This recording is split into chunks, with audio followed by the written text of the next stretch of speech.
VR OU College Green Project. State of the project as of August 14th, 2020 by Doug Bowie.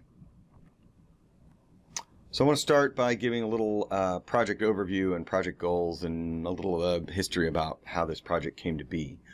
Last spring of 2020, I and several faculty went to Columbus to a maker fair, and we used it as a recruitment opportunity, and we took an Oculus Quest with us and used it to work with prospective students and young people and parents and pretty much anybody that came to the maker fair. And it was a great experience, and we walked away with it knowing that we needed to create an experience for prospective students to attract them to OU and to attract them to our major, as well as to educate them about Ohio University and about virtual reality. A lot of students showed up and they said, hey, this looks really great, but I don't know what I'd do with it, meaning they didn't know how they fit into that, even though they thought it was a very attractive idea. So this VR experience, at least at the beginning, is designed to sort of get them acclimated to Ohio University. Lots of people never come to Southeast Ohio. This provides a picturesque key location of Ohio University on a wonderful July afternoon when I took the video. And so we created it with that in mind. What we want to create is a VR experience of Ohio University's College Green.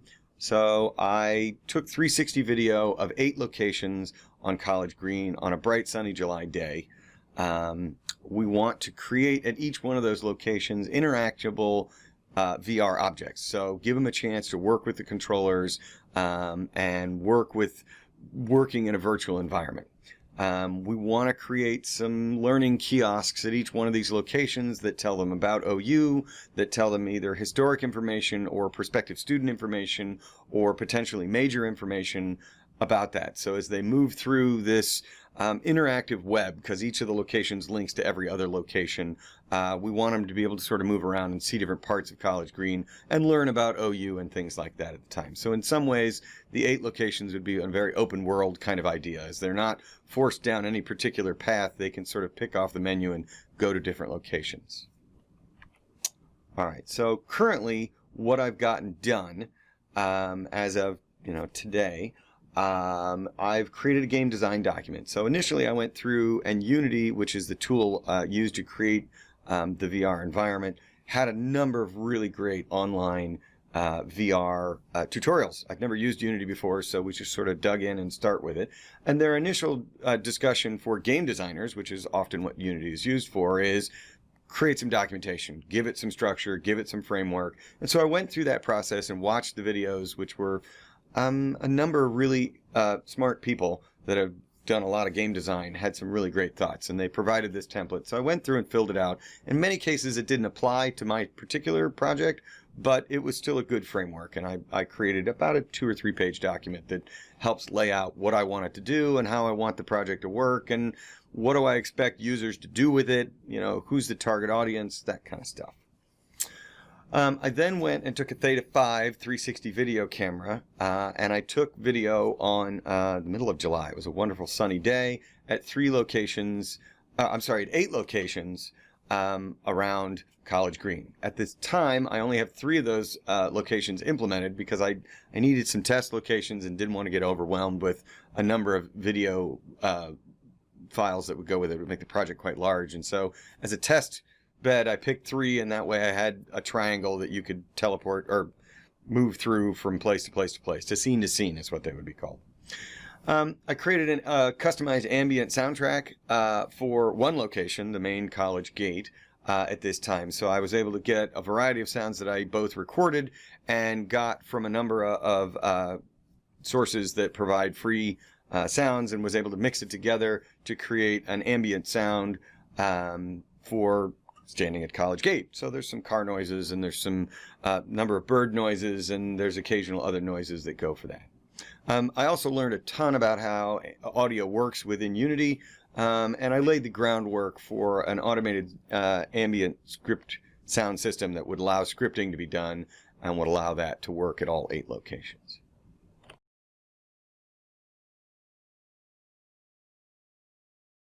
In terms of virtual reality objects, I have a full motion locomotion system in a confined play area. What that means is there's effectively a platform that the player can't get off of, but it allows for them to walk around, meaning the user will put the rig on their head, pick up the controllers, they can move around within the space as they would normally on their feet.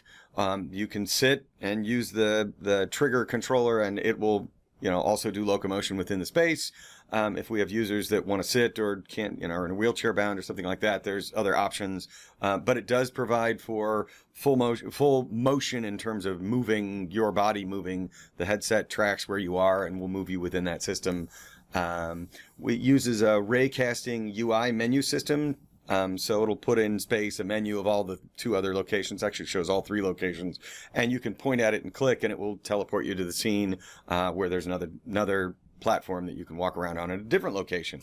At the moment I have College Green, Class Gate, and in front of the President's Cutler, excuse me. Each location has locally grabbable, meaning you walk up and grab it off the table as you would normally grab a can of pop or something like that, a cup of coffee. And distance grabbable, meaning you can point at it and it'll sort of highlight and you grab like you would normally, and it sort of pulls it to your hand like a Star Trek tractor beam kind of thing. It'll zip across the room and pull itself to you. These objects have collision, so they'll bump into other objects and things like that. I've created a rubber ducky that I brought in, and you can interact with it and touch it, and it squeaks when you touch it and that kind of stuff. College Green is sort of quintessential for having squirrels, so I felt that was an important thing. So I added a squirrel that has a number of animations. I did not create the squirrel. I purchased it on the Unity Asset Store. I'm not much of an art modeler, but I went through and looked at a variety of the different assets that are available on the Unity Asset Store and purchased one. $15 was not terribly expensive, that had a number of animations, and I then brought that into my project and was able to set up a path right now where it moves with the appropriate animation at the correct speed, and it moves along that path. So at the moment it runs in a circle, which isn't terribly exciting, but we're working on that one as we move forward to future things we'll do. But that's currently the state of what works. I want to talk a little about future features that were kind of in process at the time this was made. One of the things that I've been working with a colleague, Professor Brandon Saunders, into working in real-time object creation, meaning you could walk around in a space, and if there was a chair in it, the VR system would render maybe a shape that looks like a chair, so you'd know something was there in real life, so you could walk around it. Which could be anything from chairs or tables or balls or whatever, but would mean that if you were to reach out and touch a table, it would show up in VR, and it would also show up and be there in real life. And so that is kind of a safety thing, right? If somebody pushes a chair into your area where you've got the visor on, you're walking around, you won't run into it because it'll show up in your VR environment. But also, we could use it to create VR objects more quickly. Tables, chairs, things that we could put objects on that would be, you could add features to in kind of an AR context, right? It could be a cube in real life that you reach over and grab, but in VR we can add aspects and transforms and things like that to it to make it do additional features and functions. Whereas in real life it might be a simple block or a simple table. We can add a video screen to it, or we can add content to it that can be pulled in either dynamically or at creation time, either way. But it's an ongoing kind of discussion that I'm having with Professor Saunders. A more short-term goal is I have laid the groundwork already with some of the research I've done into a script for location-based randomized ambient sound system. So a number of sound objects would exist, and then a script would go through a library of sound files and play them on a randomized basis. So this allows the VR author, which is me in this case, to create location-based. So there's 8 locations. It would allow me to create location-based ambient sound that's non-loopable, which means if you sit long enough, you would not just hear the same ambient sound again and again. It would generate ambient sound on a per scene. And by customizing it, we can say things like, well, when I stand in front of Cutler Hall, there's a lot less traffic noise. I'm not going to hear the cars. They're a lot farther away. So maybe I need to take out more of the car sounds, and the script will allow me to tweak that down. Whereas maybe we hear more bird noises, or maybe there's a flag in the video. Maybe there's some flag sounds that we only hear in front of Cutler that we don't hear other places. So it would allow us on a script level to go through and say, I want these sounds and I want that volume, and I want them more often or less often, or louder or softer, that kind of thing. In terms of VR features, the kiosks did not make it into the current iteration. So that's a key feature that really needs to be added to this in order to make it more useful from a learning standpoint. So we need to add that. I've done some research into a really great photo vault that OU runs that has photos of buildings and events that have happened at OU. Things like College Green, where President Obama spoke, or other presidents and people have spoke there on the steps of Mahmoud. We've got historic pictures that go back to College Green when sheep were grazing on it and things like that. So we would be able to add that along with information from admissions that we could add for prospective students. So that would allow some of that. I have done some thoughts and work into a squirrel scripting system that will replace the current squirrel jogging loop, where the squirrel sort of, you'll see that as I want to show the video of it, the squirrel sort of jogs in a loop around the edge. And I think I understand how I can set out a waypoint system where the squirrel will run to a specific spot and play an animation. It might stop and look up, or it might eat, or it might do something like that. Before running on to the next waypoint. And at each waypoint, it will randomly choose the next waypoint. So instead of running a circle, it would kind of run randomly around the platform where the user is. At some point, I would really much like to add nuts that the user can pick up and throw at the squirrel, and the squirrel goes and picks them up and runs the animation for eating. Haven't figured out how that's going to work yet, but we'll get there. And the very last one is, I really want a distance grabbable ducky. That one I'm a little closer on, and I haven't quite figured out how to do the distance grabbable thing, but there's examples, and I'm getting there. So soon. All right, so on to the demonstration. I'll run some videos, and we'll go through a bunch of the different features and things I've talked about here. And if you have questions, please email me. I'm happy to answer. So this is Unity. Unity is the development package that I've been using to create virtual environments. So I figured to give you a little once-over of Unity, so that way when I talk about weird things later, they'll have some sort of context to stick in. So down here at the bottom, you can see my big green cursor has a folder that I've created called DRB. That's my initials.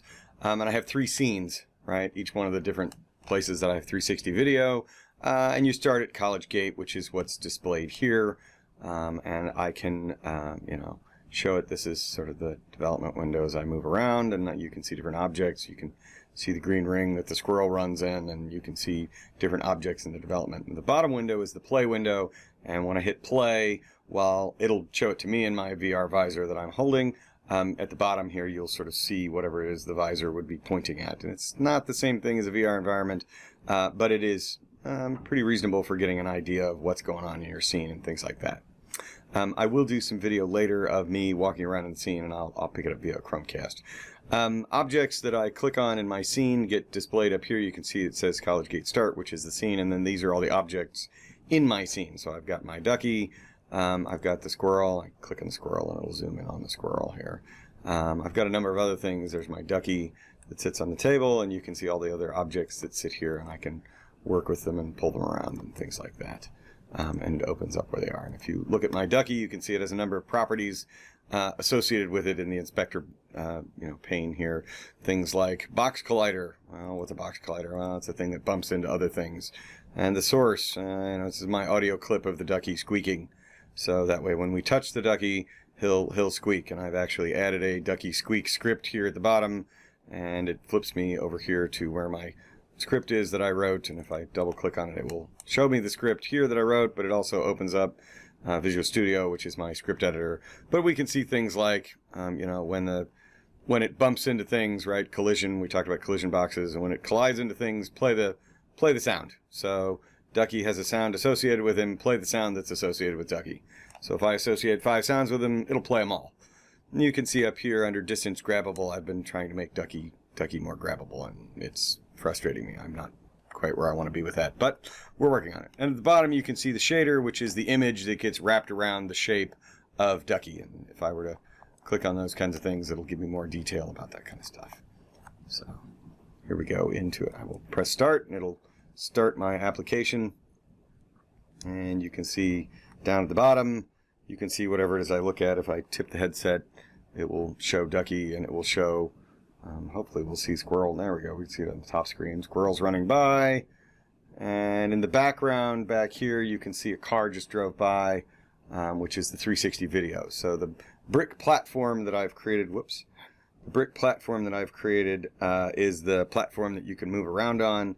And if I zoom out here, you'll be able to see the camera move as I move the headset around to view whatever there is to see, and they're able to walk around. I can also use the controller.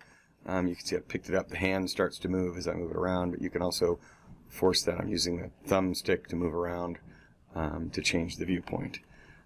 So we can see that I've also got several scenes here. I can click on Cutler, and it'll teleport us to a Cutler scene, which has no duckies and no squirrels. I'm still working on that, but it does have the table with all the different stuff, and it is in fact grabbable. If I walk over to the table and face the table, I can grab objects on the table. All right, we'll pick up objects, and you can see I've got an Oculus Cube, and I can throw the Oculus Cube, and I can grab other objects. This is distance grabbable, right? I can do that, and the ball will bounce, and we can see the ball bounce away, but in this case, it'll fall off the edge of the world, and the player can still do that. In the previous scene, I have created some walls, so you can't do that. We can come over here, and you can see distance grabbable. Whoop. So it'll teleport to my hand, and I throw it. Whoops. I can also run my hand into the microphone. But you can see this is a raycast, so that's what I have right here. That's telling me my battery is low. Too much development time. Where we can teleport to the class gate, where you can get a different viewpoint. You're standing at the class gate. I apologize for the hand in your face. That's the other controller. And you can move around. Again, very similar to the previous one in terms of what it has. The one that has most of the development work that's been done is the college gate, which, there's our squeak. I can run over and I can touch the ducky, and he'll squeak. And I can pick him up and bump into him. He seems to be easier to bump into with other objects, but he is, in fact, possible to pick up if I don't bump him off the table. And you can see my squirrel run around there. He bumps into things as we go along. If I throw stuff in front of him, he'll eventually bump into things. So switching from Unity into our virtual world, I'm using a tool called Oculus Mirror, which mirrors whatever I see in the visor to the screen, and that way I can record it for video content. You can see my squirrel running by there. So I've got two hands, I've got thumb buttons, this is my index finger on the controller, and I've got triggers, and I can touch them and then also pull them. So I can make fists, and there are thumbsticks on the controllers that let me move forward and back, but more importantly, I can turn and stand, and I'll take some video of me standing with the gear on, and I am able to move by just walking. And what will happen is I will get close to the Guardian Zone, which is my wall here, and it will show that. And that Guardian system is only shown to me in my visor. You unfortunately don't see it in your video feed. So what you can see is my hand here shoots out a ray, so I can select using my thumb which scene I want to go to. We call it Bobcat Ride. So our narrative here is that we are we're not really a Magic Carpet service, we're a Magic Brick service. So we're Bobcat Ride. So Bobcat Ride will take you wherever you want to go, and you can walk up to it and pick. At the moment it doesn't support poking it, but it's certainly possible to do so. We can turn around and see some of the cubes here. These are distance grabbable objects, and you can see as I get my hand kind of in the right place, it lights up. So I can clench and it'll bring it to my hand. And you're able to throw objects, things like that. If I get it targeted just right, I can teleport it to me and pick them up and throw them. Ducky is in fact, I should be able to do this. I don't know if you can hear that, but Ducky squeaks when I do that. I can also pick Ducky up to some limited degree. I'm still struggling with some of the Ducky issues. Ducky seems to do pretty well when I use other objects to move him, and I don't know if you can hear that, but there's lots of squeaking going on while I do that. Ducky's not super loud, that way he's not too annoying. But I can also pick up balls, and we can bounce the ball. I set up some invisible walls so the user can't walk off the edge of the world, which tends to trap everything else on here as well. We can also see my squirrel runs by, and the squirrel will interact with different things. He has his own little bounding boxes that go with that. So some of the reading I did talked about having issues where people will feel ill moving around in spaces, and I happen to be one of those people that suffers very strongly from that problem. Disney World can often be a real struggle for me because there are lots of VR things there. And the moving without moving part, like I'm doing now, is in fact even now making me a little queasy. But the thing that I liked about this project is, generally speaking, you can stand and actually move, which is what I'm doing now. And that tends to make the queasiness almost go away completely. Using the controllers to some limited degree, little jumps forward like that aren't too bad in terms of queasy.